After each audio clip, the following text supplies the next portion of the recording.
Morning everyone, আমি এখন রয়েছি খুলনা স্টেশনে। আর আমি আজকে যাব উত্তরবঙ্গের দিনাজপুর।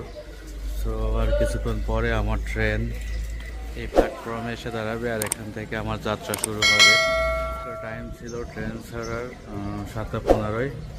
এখন অলরেডি 7:03 বাজে, এখনও ট্রেন এসে পৌঁছায়নি স্টেশনে। জানি না লেট হবে কিনা, কারণ বাংলাদেশের ট্রেন একটু লেটই হয়। আমি এখান থেকে সোজা যাব ফুলবাড়ি, কিন্তু ফুলবাড়ির কোনো টিকিট না পাওয়ায় আমি পার্বত্যপুর মানে এক স্টপের সামনেই টিকিট কাটছিলাম গতকালকে। সো আমার টিকিট নিয়েছিল মূলত এখান থেকে ফুলবাড়ির টিকিট হচ্ছে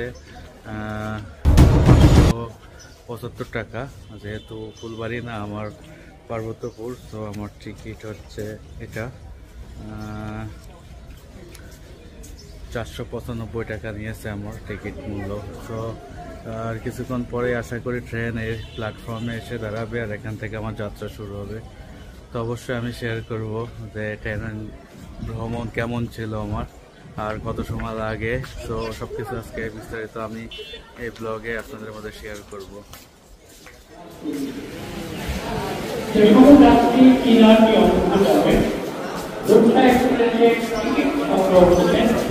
টিকিট সহ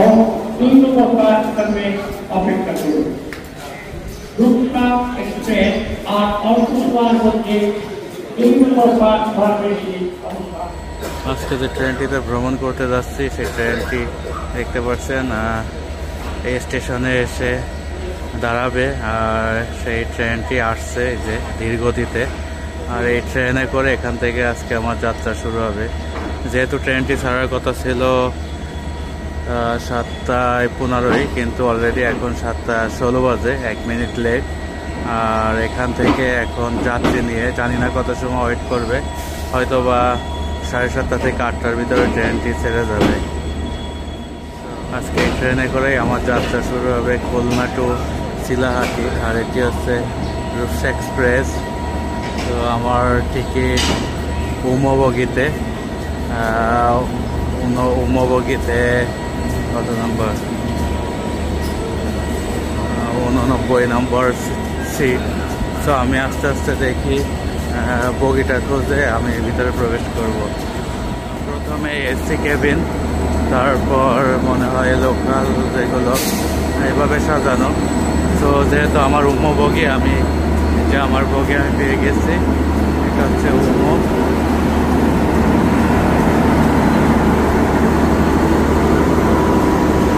এই বগিতেই আমার সিট রয়েছে। তো আমি এখন ভিতরে প্রবেশ করব। আমি আমার কাঙ্ক্ষিত সিটে চলে আসছে, এটি আমার সিট 89 দেখতে পাচ্ছেন। প্রচুর লোকজন, যেহেতু গরম, পুরো ট্রেন ভর্তি লোক, কিন্তু একটু সমস্যা এই উপরের ফ্যানটি মানে মুভিং হয় না।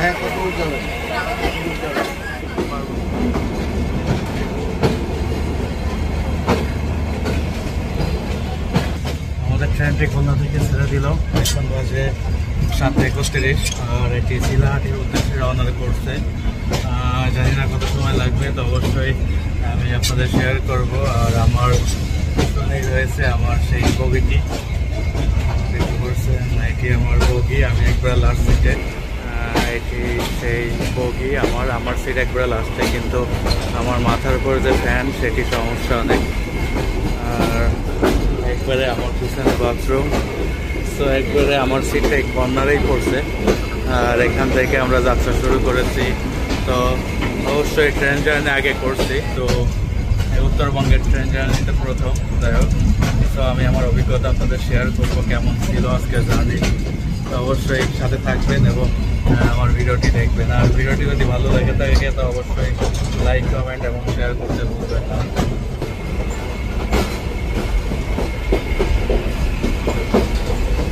ধারণা যে ট্রেনে হোয়াটসঅ্যাপ আছে কিনা, ট্রেনে হোয়াটসঅ্যাপ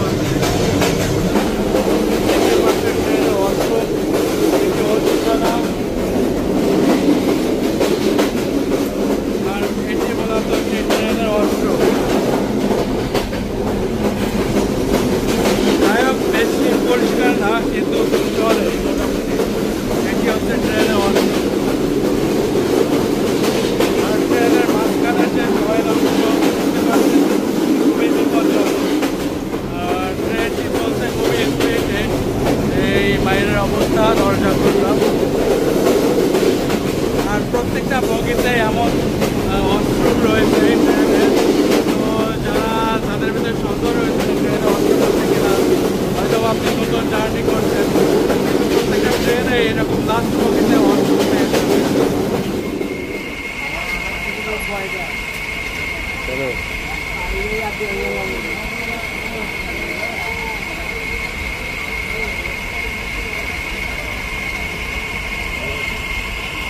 ভিডিও কল দিলে তারা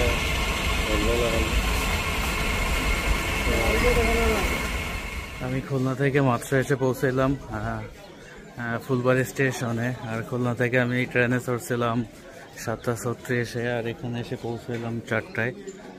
দেখতে পাচ্ছেন এই ট্রেন আমাকে নামিয়ে দিয়ে এই সোজা রোড ধরে চলে গিয়েছে শিলাহাটের উদ্দেশ্যে। আর আমি মূলত আসছি এই পিছন পাড় থেকে। আর এখন এখান থেকে যাব আতাবগঞ্জ। সো আজকে ছিল এই ট্রেন জার্নি। অনেক গরম ছিল খুব ট্রেনের ভিতরে, তারপরেও মোটামুটি ভালোই জার্নিটা উপভোগ করলাম। সো এটাই ছিল আজকে আমার ট্রেন জার্নির ফুল অভিজ্ঞতা আর কি, যেটি আমি আপনাদের মাধ্যমে শেয়ার করলাম। এটি হচ্ছে সেই ফুলবাড়ি স্টেশন। আর এখান থেকে মূলত দিনাজপুর শহর 1 কিলোমিটার। সো এখান থেকে আমি সোজা চলে যাব আতাবগঞ্জ। ভালো থাকবেন, সুস্থ থাকবেন এবং অবশ্যই আপনাদের অভিজ্ঞতা শেয়ার করবেন যদি ট্রেনে ভ্রমণ করে থাকেন বাংলাদেশের।